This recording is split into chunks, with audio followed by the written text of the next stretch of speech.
Hello my dear friends. आज हम लोग अंग्रेजी में कुछ ऐसे वर्ड्स के बारे में बात करने वाले हैं जहां बच्चे अक्सर कंफ्यूज हो जाते हैं कि सर हम लोग यहाँ सिंगुलर वर्ब का प्रयोग करें कि प्लूरल वर्ब का प्रयोग करें। घबराना नहीं है, एकदम आराम से समझेंगे। तो अंग्रेजी में कुछ ऐसे नाउन हैं, उस नाउन को अगर आप देखोगे तो ऐसा लगेगा कि आप सिंगल चीजों की बात कर रहे हो बट वो सिंगल होते नहीं है। कुछ ऐसे टूल्स होते हैं या कुछ ऐसे वस्त्र होते हैं जिसके दो पार्ट होते हैं।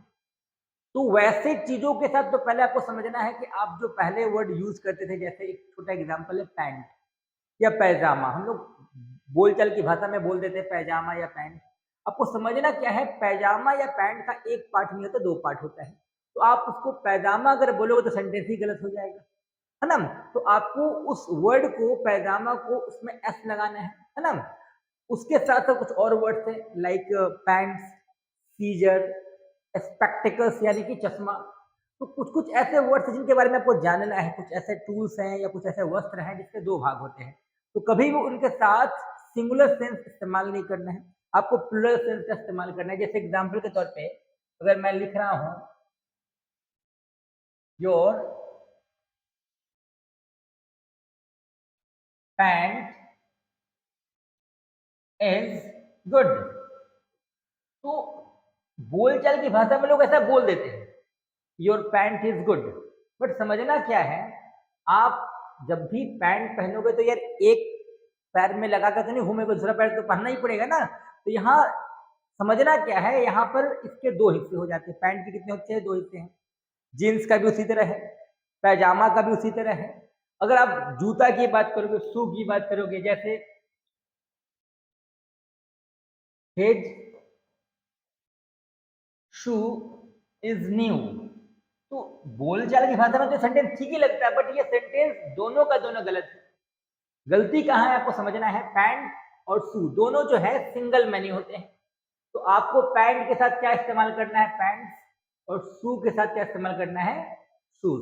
तो चूंकि अब ये शू शूज हो चुका है, पैंट पैंट्स हो चुका है, यानी यहाँ सिंगुलर सेंस का बोध नहीं हो रहा है, प्लूरल सेंस का बोध हो रहा है। दैट्स बिकॉज आप यहाँ इज का प्रयोग नहीं करेंगे, आपको यहाँ आर का इस्तेमाल करना है। तो ऐसे बहुत सारे शब्द हैं जो दो भाग, इसके दो भाग होते हैं। चाहे कैंची की बात कर लो, सीजर, लोग बोलता है सीजर, और बस सीजर बोलेंगे तो गलत हो जाएगा, तो क्या बोलना होगा? सीजर्स। तो ऐसे बहुत सारे शब्द हैं जहां आपको फोकस करना है, जिसके दो पार्ट होते हैं।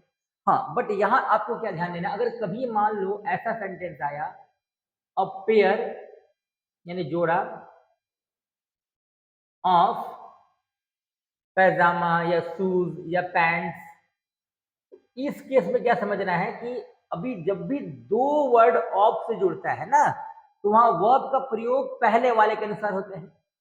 Like the people of India, अगर मान लो हम सेंटेंस ले रहे हैं द पीपल ऑफ इंडिया, तो यहाँ दो शब्द, दो नाउन जो है वो ऑफ से जुड़ रहा है। तो जब भी ऑफ से दो नाउन जुड़ता है ना, तो वर्ब का प्रयोग हम लोग उसके पहले वाले के अनुसार करते हैं। तो पीपल एक से ज्यादा है तो हम लोग को यहाँ आर का प्रयोग करना है। बट अगर यही द पीपल की जगह द थिंकिंग ऑफ इंडिया होता है ना, या द कंडीशन ऑफ इंडिया होता, तो थिंकिंग और कंडीशन सिंगुलर हो जाता है।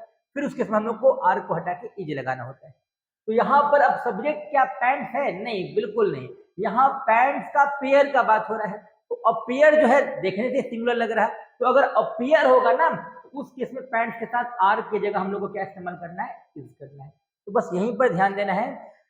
ऐसे सारे टूल्स या वस्त्र जिनके दो भाग होते हैं, उनके साथ आपको पहले तो एस का प्रयोग करना है, नाउन को प्लूरल के इस्तेमाल करना है। प्लूरल होता है वो, चाहे जीन्स हो या पैजामा हो या पैंट्स हो या स्पेक्टिकल्स हो या गोगल्स हो, है ना, या सीजर्स हो, इन सभी में एस का इस्तेमाल करना है।